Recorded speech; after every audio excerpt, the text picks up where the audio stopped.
Thank you very, very much for your warmth and for putting up with an old colonel.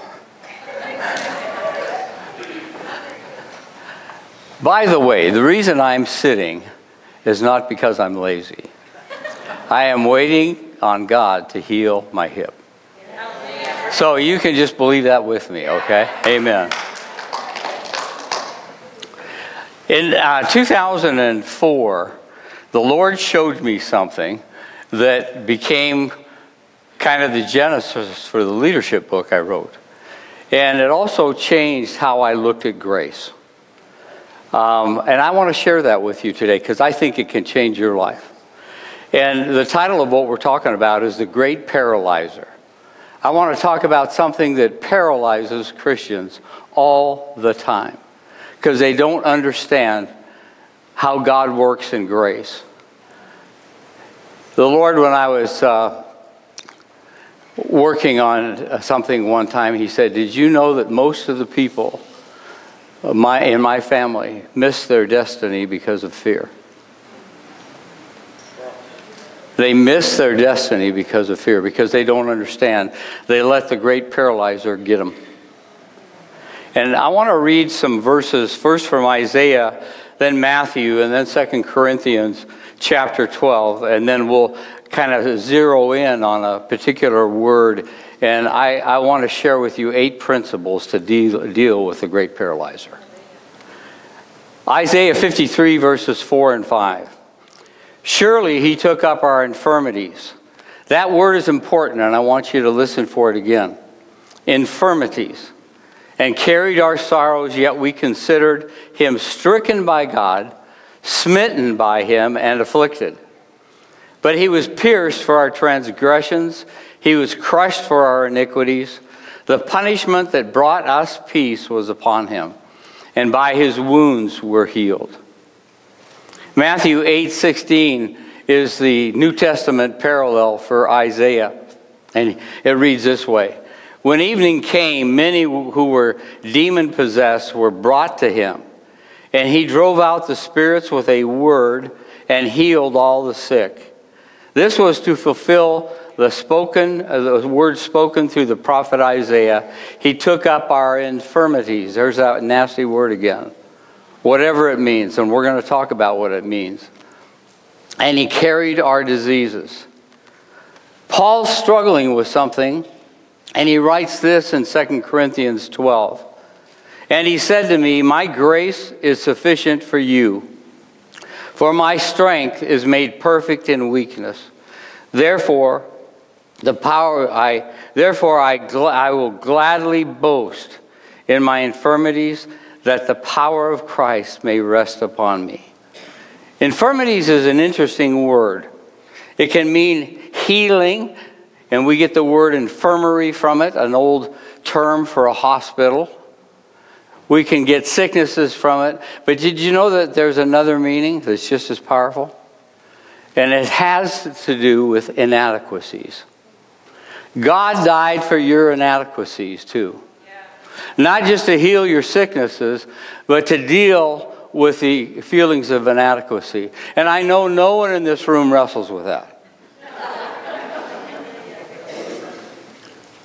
It will keep you from your destiny if you don't learn the principles. God will open a door for you, and you'll get excited, and then the fear will grip you because you'll say, "There is no single way I can do that. I'm not smart enough, I don't have the resources enough," and you start doubting the very word that God gave you, and all of a sudden your dreams are in an ash heap behind you. Inadequacy, the great paralyzer. We don't like to talk about it. Here's the thought. You and I continually face situations in our life where you can't come through with the needed goods.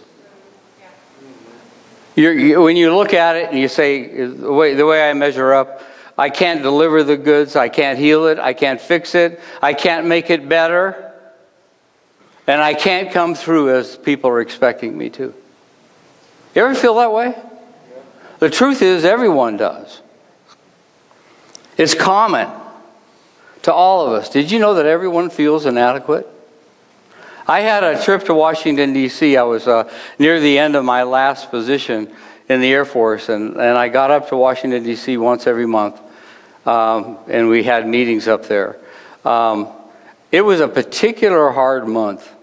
I was dealing with 5 unions, and if you're a union person, that's fine. These were just being nasty at the time. And you wouldn't have liked it either. And there were just lots of challenges, and I thought, you know, when I get up there, I want to sit down with, it was a 2-star general, and I just want to talk to him and kind of pick his brain. And he saw me in the hall when I got there, and he said, "Hey, Stu, come on in my office." I thought, perfect opportunity. And then he began for an hour to tell me about all the problems he was facing. And I was thinking, this is not helping me at all. This is not why I came here. And as I walked out of the office, he said, "I feel really a lot better." And I thought, I don't. And the Lord interrupted and he said, "Stu, I just want you to see that everyone, to a degree or another, is walking through what you walk through. It may have a different face on it, but what he did for an hour was tell me about all the insurmountable things he was facing.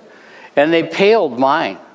Honestly, I sat there and I thought, we need to listen to yours more than we need to listen to mine. And everyone wrestles with the same stuff. We all feel inadequate. We all feel overwhelmed at times. We feel helpless. We feel shame. We feel isolation. Why do we feel isolation? Because we feel like we're the only ones going through something. And we don't want to discuss it. I don't want to sit down with my buddies and say, "I'm feeling inadequate." I don't feel like the conversation would go well. And plus, we might miss some real serious sports talk or something, you know. These feelings are very common, very common. 1 Corinthians 10:13, it talks about temptation here, but I want you to substitute the word struggles in there because it fits. Listen to this. "No struggle has seized you what is not common to man. And God is faithful, who will not let you struggle beyond what you can bear. And when you struggle, he will provide a way out so that you can stand up under it." Amen. It's common. What do we do when we're struggling with inadequacy? We feed it. What do you mean, feed it? Well, we escape through food, TV, alcohol, sweets. We want to run away. In fact, we think about it a lot. We want to sleep. Some people try drugs. Does that ring a bell? Yeah. My experience is this. I'm now more senior than I've ever been. And the more responsibility I had, the stronger these battles were. Why? Because the mountains are bigger. The mountains are bigger. I remember I was dealing with trying to help a district superintendent who was ready to quit. And I was going through a real battle on my own. And I remember I was helping him and I thought, "Lord, I need this more than he does.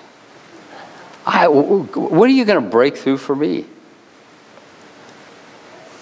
Do you ever feel that way? Feelings of inadequacy are never, ever an excuse to say no. And we say no to a lot of things that God never meant us to say no to. When he spoke into your heart and you give it up because of inadequacy. Or you just can't figure it out at the time. You don't know how you're going to make it happen. So let's shift gears and let's talk about 8 principles. And they came from these verses that I'll share with each of the principles. And they came from my life as I watched and tried to deal with life. The first principle is this. God has chosen the weak to accomplish great things. Look to your neighbor and say, that's you. He has chosen the weak to accomplish great things. Do you feel weak at times? He has chosen you to do great things. And I'm not just saying that. It's true. 1 Corinthians 1:27. Listen to this. God has chosen the weak things of the world to put to shame the things that are mighty. He has chosen the weak. When God gives you something to do, it will always be bigger than you. Always. After you get over the excitement of what He just told you, you're going to go, oh my God.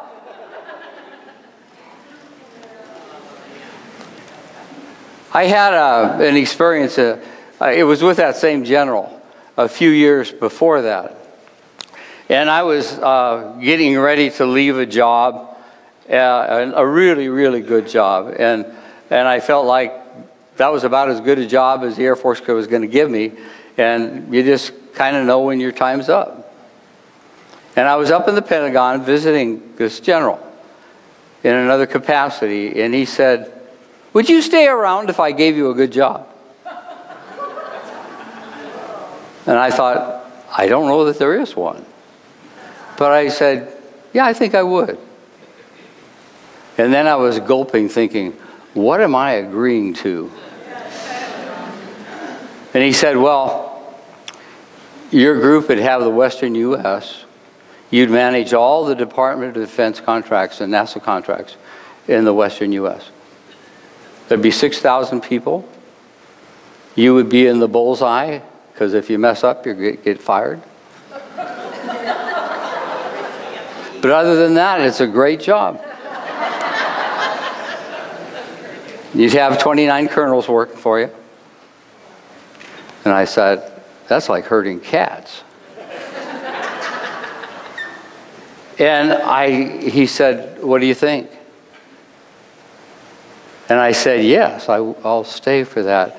But I walked out into the halls of the Pentagon and I said, what did I just do? What did I just do? And I remember, I thought, you know what? God, your grace goes with wherever you put me. And I prayed a specific prayer. I said, Lord, if you can do it to Solomon when he felt inadequate as a king, you can do it to me in this position. And I remember three or 4 months later, the general came up to me and he said, Stu, I've been watching you, and it's like you've been doing this your whole life. You just know what to do. And I said, General, God's grace goes with the chair. And that's the word for you. He has chosen you to do great things. And He loves to use the inadequate, to display them to the world that this is what He can do. What do? Well, first of all, you got to realize if He gives you a task, it's always going to be bigger than you. You've got to know that. And so you don't let the panic get into your heart. You acknowledge your weaknesses. Instead of trying to deny them, you just say, Lord, I am inadequate. I cannot do this without you, but with you, I can do all things. I remember in 1978, how many of you would like to travel to Iran? You're the only one that raised your hand. Iran was just as crazy then as it is now. And I was over there working on some things under a big contract that we had awarded to help the Iran Air Force. And the country was just, I didn't know it, but it was just getting ready to fall. You remember the crazy stuff on TV when that country fell years ago? Some of you, it was before your time, but some of you can remember seeing on TV the panic in their airports and things is all of a sudden the Ayatollah came to power. They killed all the people that worked with me later. I was a young captain. And I went to the airport. It was time to go home. And as I went to the airport, it was in a panic.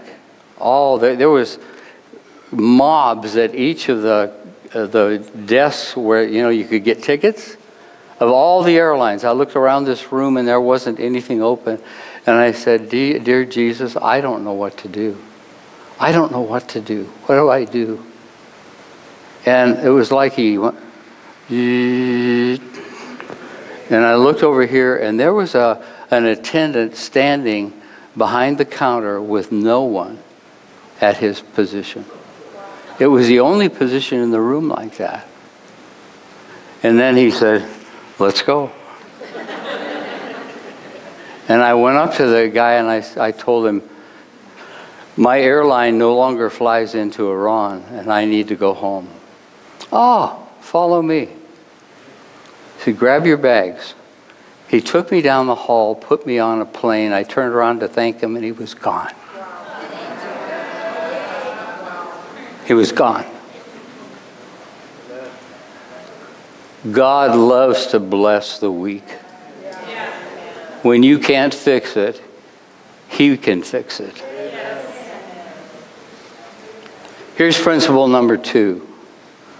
Understand that when God leads you to do something, He will provide the necessary resources.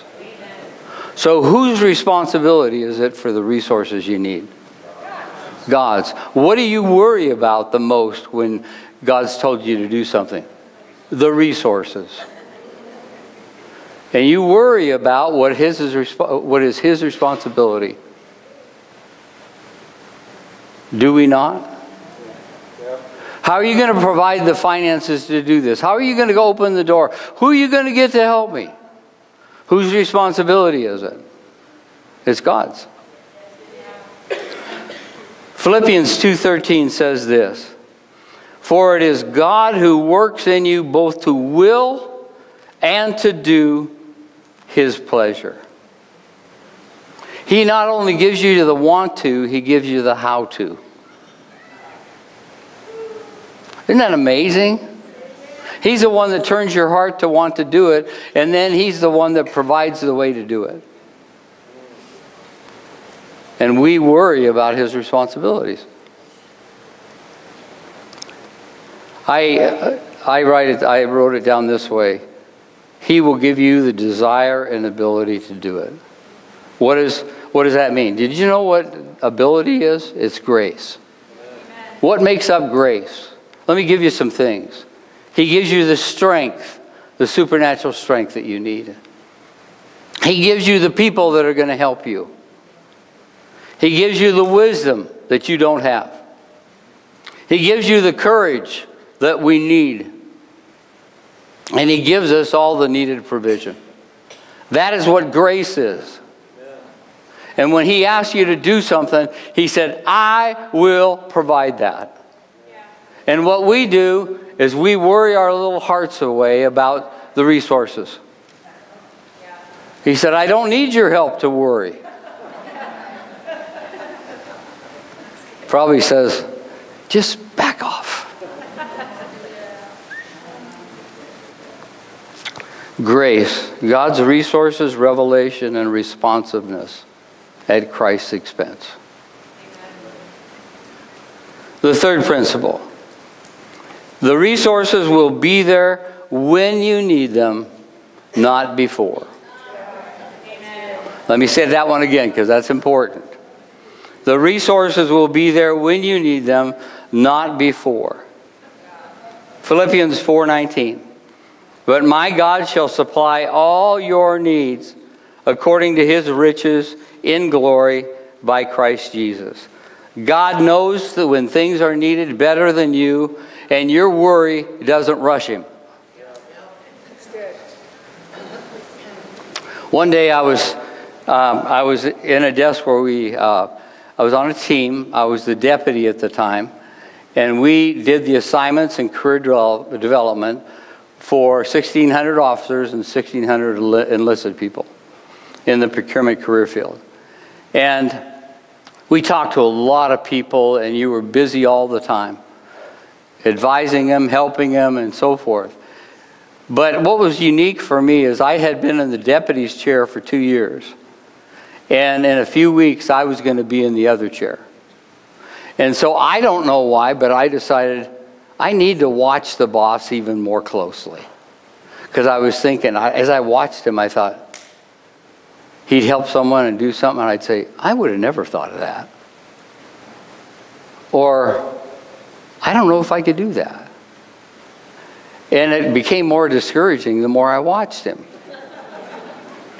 And then there came a day when he left, a new guy came in, and I was sitting in the boss's chair, and something amazing happened. I knew what to do.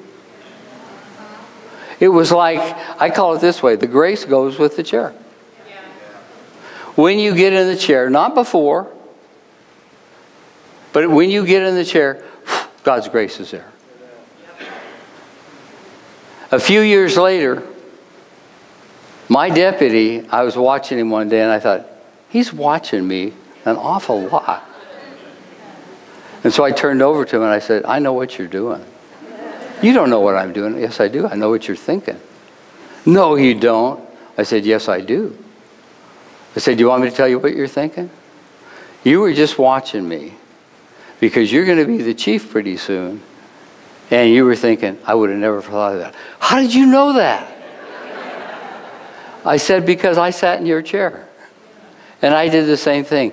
And Jim, when you get in this chair, you'll know what to do because God's grace will be there. God's grace will be there.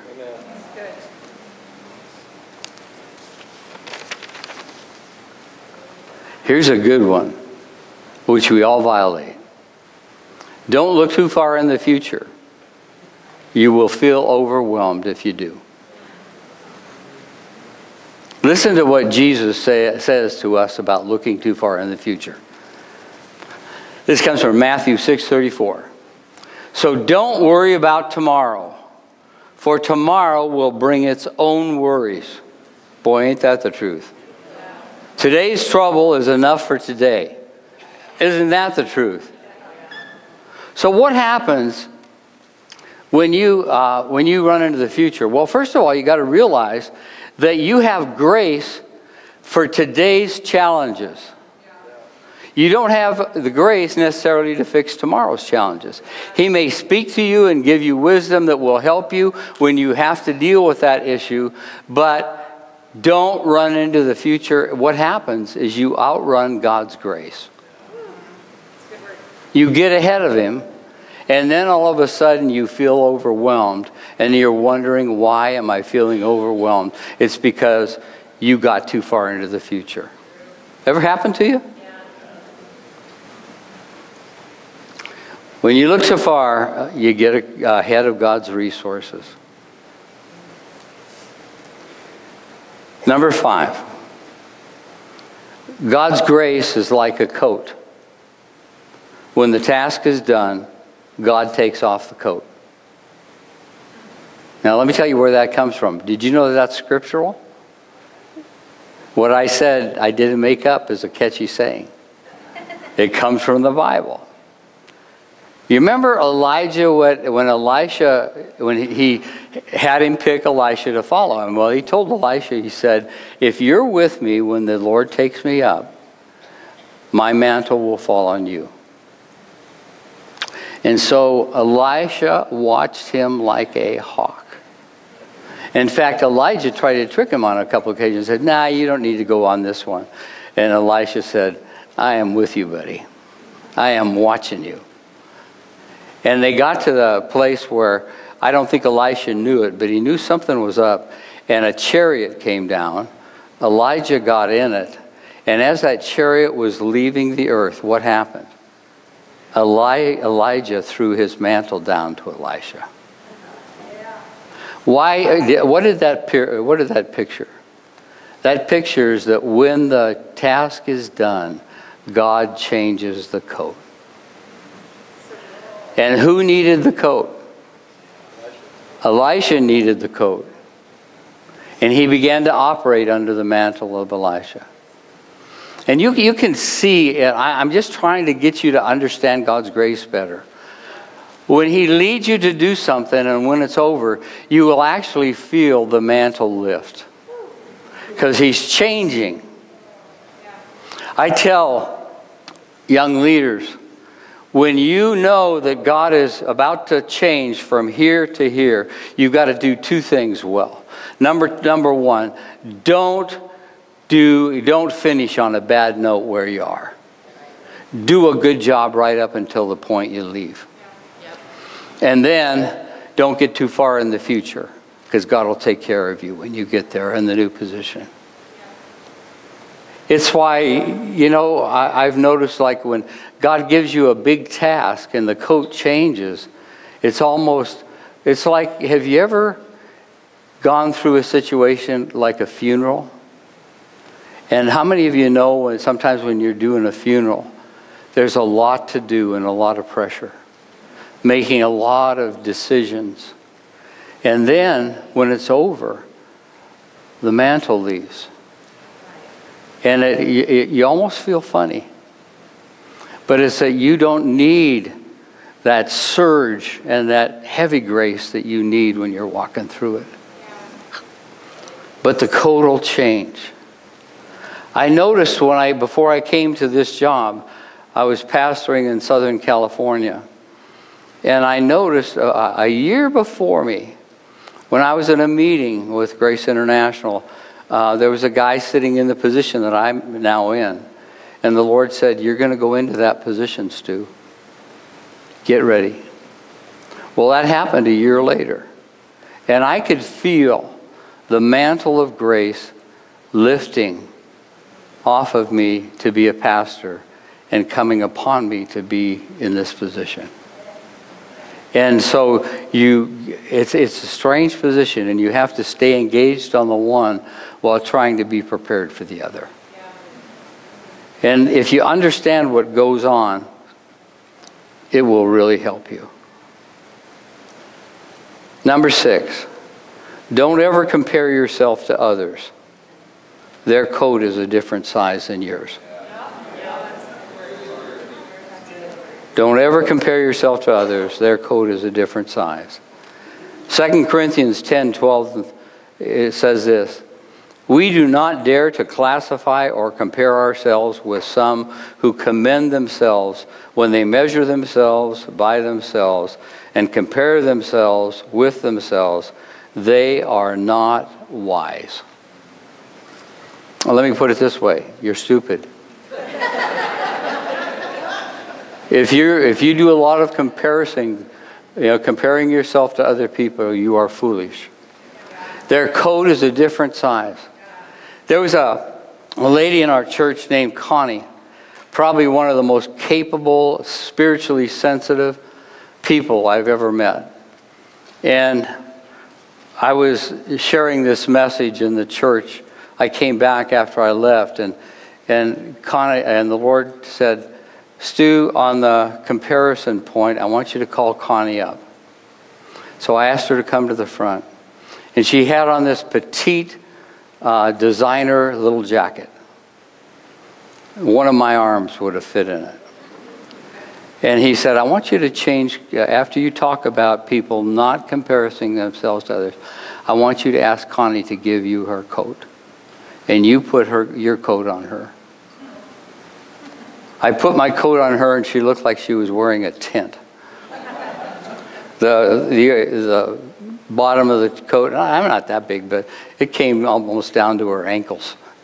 And I put hers on. I had to go in from the front and kind of put one arm, and that's the best I could do. And people were laughing and so forth. And I said, "That's how you look when you want to change, be another person. That's what you tell God. You look so silly." Their coat is a different size than yours. Their grace is different than yours.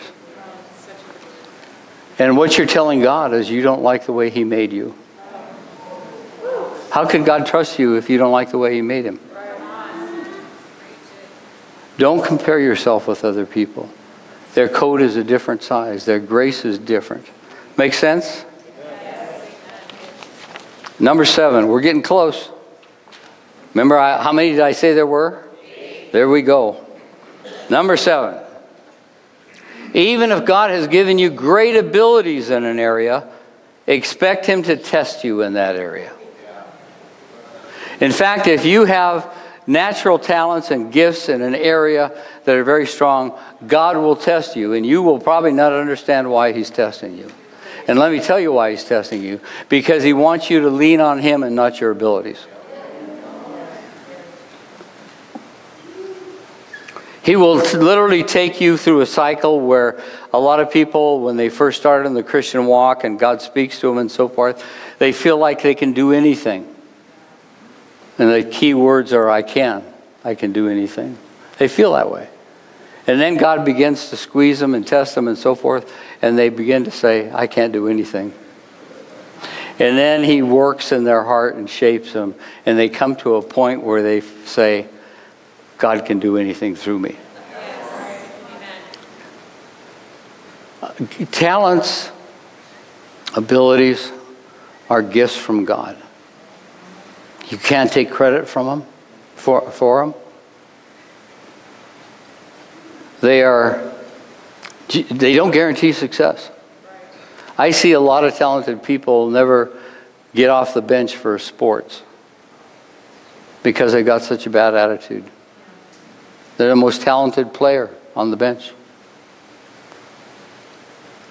What does God want us to do? Your abilities and talents, He wants you to give them back to Him. Because when you give them back to Him, there's an exchange that takes place. He takes that back, but He gives you His supernatural power to work through that gift. And what before was just a talent or an ability or a gift is now a ministry. He transforms that ability into a ministry. And you will never be successful in ministry unless you make that exchange. You could say, well, why, God, why would you want it back? You gave it in the first place. Because I want to bless it and make it into ministry.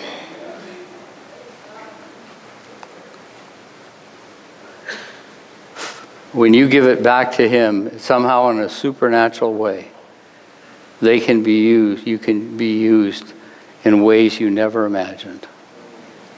Never imagined. I was in Honduras doing a meeting, one of our early trips down there, and this event changed me too. It wasn't just for this person, it was also for me. But the group that was putting on the event said, Pastor Stu, there's going to be a young singer that's going to sing after the worship is over. She comes from a musical family, Christian family, and she's just got an amazing voice. And so I was looking forward to it. And when she got up to sing, I wasn't being critical or whatever. It was just like, I said, Lord, there's something missing. There's something missing. Didn't think any more about it. And after the meeting, I said, for those that would like prayer, you can receive it if you'd like to stand in line. And after about a half hour in that line, she finally came to the front. And she looked out at me, and the Lord said, tell her if she'll give her gift to me, people will be saved without her ever speaking. They'll be healed as they listen to her. But she needs to give me the gift. And so I told her that, and she started to cry. I never met her again, but I believe God did something. And then I got to thinking about it. I was listening to Jack Hayford a few years back before he passed away. And he was telling about a personal experience when he first started Church on the Way that became so big and was one of the most impacting churches in the world at one time. And he said, I was in the small little church building where we were. And the Lord told me, he said, Jack, put your notes, your teaching notes, because he was kind of going through the notes that he was going to preach that next morning. And he said, I want you to lay them on the floor. I want you to lie on it. Lie on your notes, Jack. And then he said, I found myself praying, oh Lord, burn this word into me so you can burn it into others. Burn it, Lord. Make it a part of me. Not a good message, but transforming, Lord. And he said, my preaching was never the same after that. Every time I preach, I lie on my notes. And I thought, well, if it's good enough for Jack Hayford, it's good enough for Stu Johnson. So I was pastoring at the time, and I thought, I'm going to lie on my notes. Did that this morning, too. So your notes have been laid on, you know. And I didn't feel the same. I didn't feel different when I spoke. But people would come up to me and say, there is something different. You've changed. The message has changed. What changed? God came in and changed. And what was a talent maybe was now a ministry.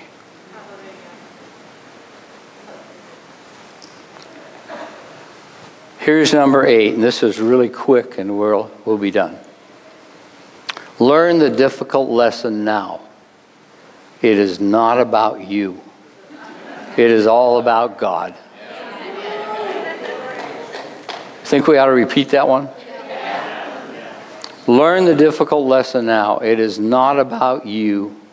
It is all about God. If you focus on yourself, you're going to live in fear. If you focus on God, you'll walk in faith. We cannot see God's provision and direction when we're looking at ourselves. I'll tell you something about me. I'm Episcopalian by birth. Spirit-filled by God. But Episcopalians sometimes write prayers. And I wrote you a prayer. Would you like to pray it? It'll help you. So stand with me. And we're going to pray a prayer from an Episcopalian colonel.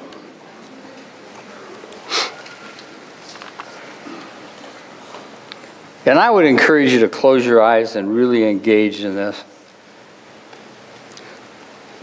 Please pray after me. Lord, please forgive me for giving into my feelings of inadequacy. I did not understand that everyone else feels the same way. I now see that you want to teach me to trust you. Feeling inadequacy is inadequate is normal when I walk with you. I want to learn to trust you and not my abilities. I'm excited that when you give me a task, it is always bigger than me. I cannot do it without your resources. I thank you that those resources arrive just when I need them. Thank you for the desire, the wisdom, the strength, the resources, and the people I need to do what you've called me to do. Bring glory to your name through what you do through me. In Jesus' name, amen. Let's give him a hand, okay?